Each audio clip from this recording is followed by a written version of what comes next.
Então essa é a primeira pergunta que eu queria fazer para vocês, assim, por que vocês acham que ainda existe tanta resistência dos ginecologistas em conversar sobre sexualidade com a nossa paciente?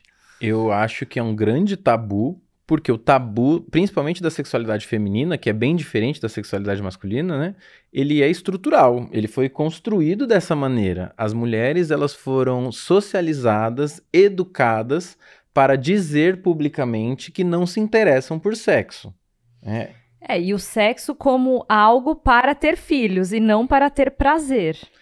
Você não vai pegar, por exemplo, uma roda de amigos, né? Mulheres e homens ali e tal, não sei o quê. Uma mulher não pode virar no meio de uma conversa e poder dizer, eu adoro sexo oral. Eu adoro fazer boquete. Não, porque isso automaticamente vai ser visto como uma coisa assim. Todo mundo vai... Choca, né? Se um homem fizer isso, falar o que ele gosta numa roda, o máximo que vai ser ele é inadequado. Que sem noção esse cara. Quer contar vantagem.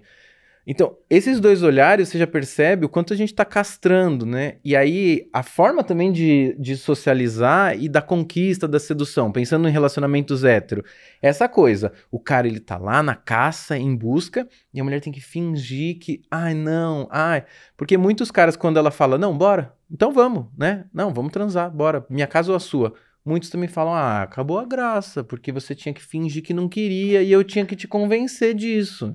Aquele joguinho chato, né?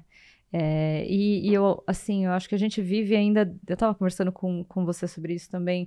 A gente vive ainda dentro de uma bolha que a gente precisa expandir, explodir. Assim, existem algumas mulheres que têm essa liberdade de falar sobre sexualidade com as amigas, mas isso é a minoria.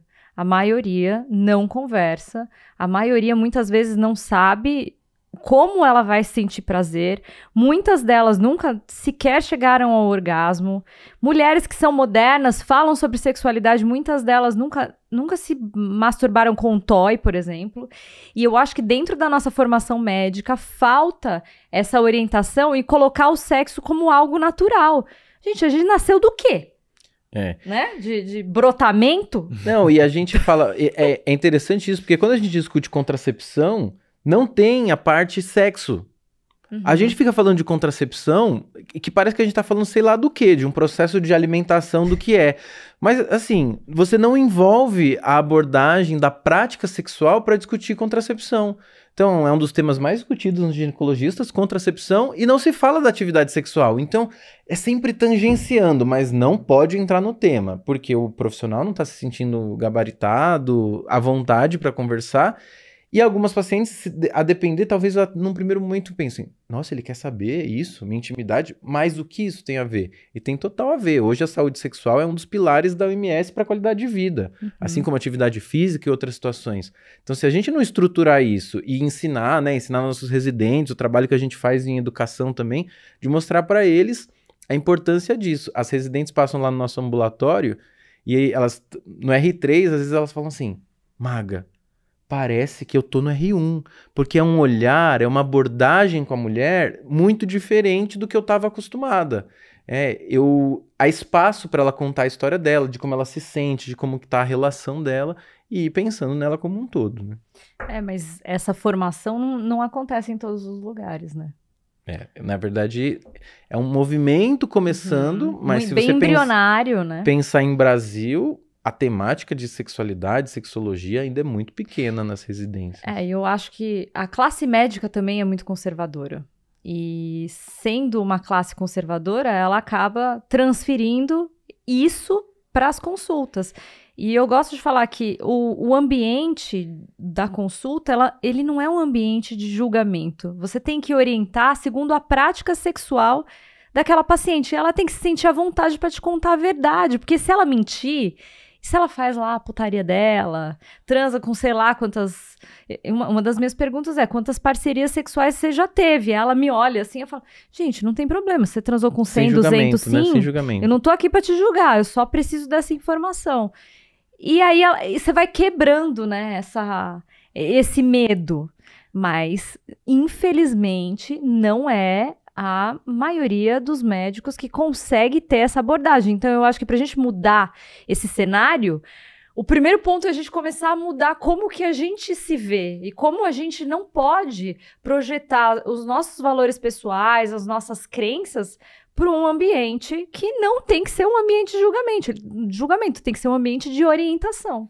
Isso aí, inclusive a gente estava conversando sobre isso antes, né, que às vezes a gente projeta, né, as nossas próprias experiências, assim, e a gente projeta, na verdade, na paciente como se a nossa experiência fosse o modelo, né? Exato. Esse é um grande erro, né? Isso já era para ser na prática clínica como um todo. A habilidade de comunicação clínica é escuta ativa, conseguir entender o que a paciente está trazendo, o que o paciente traz, você conseguir, em primeiro lugar, entender a mensagem, a intenção da mensagem e também as outras habilidades de ter empatia, entender a dor do outro, a alteridade de se colocar no lugar do outro. É muito difícil esse exercício. Eu sempre, quando estou dando aula para os alunos, eu começo a falar umas frases para provocá-los mesmo, né? Imagina que a paciente vira para você e diz: não, doutor, na verdade eu só gosto de grupal. Aí alguns já fazem né? E eu faço de propósito. Por quê? Porque eu falo, viu, ó, essa cara que você tem que controlar. Porque no momento que você surgir um sorrisinho, isso é uma estratégia, na verdade, porque a pessoa está desconfortável. Ela não está confortável para falar de sexualidade. A gente está acostumado a levar para o lado da zoeira, porque eu não me sinto confortável para falar da coisa mais natural que tem, que são as pessoas terem atividade sexual. Exato.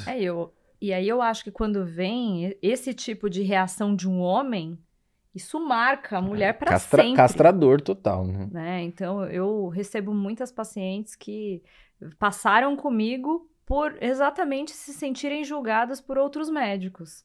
E elas passam comigo e falam, vim aqui com você, porque eu sei que você fala de um jeito tão livre que eu posso falar qualquer coisa aqui e você não vai me julgar. Então, isso é muito forte. Porque eu acho que o médico, ele não tem tanta consciência do quanto a palavra dele pesa. Eu acho que a gente precisa se apropriar da responsabilidade da nossa palavra.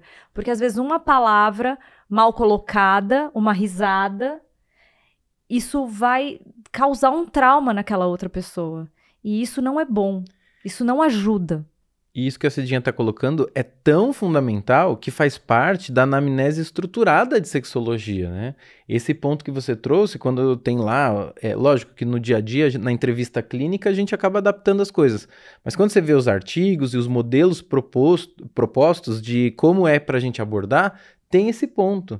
Tem o ponto do peso da palavra do médico, o quanto a gente tem que validar para a paciente de que o comportamento que ela está tendo, ele é um comportamento habitual, de que ela tem direito a ter prazer. Isso é fundamental, tá estruturado. Isso é tão fundamental que está estruturado, tá lá. É função do médico que aborda a sexualidade no consultório, permitir e estimular a paciente ao próprio prazer e ao prazer com outras pessoas. Então, olha que loucura isso. Por quê? Porque existe tanto tabu que ela vai lá para a gente validar. Né? Valide, por favor. Eu fiz isso. Pode fazer isso? Exatamente. Como se fosse uma questão moral, assim, né? E não uma questão de saúde sexual. Né?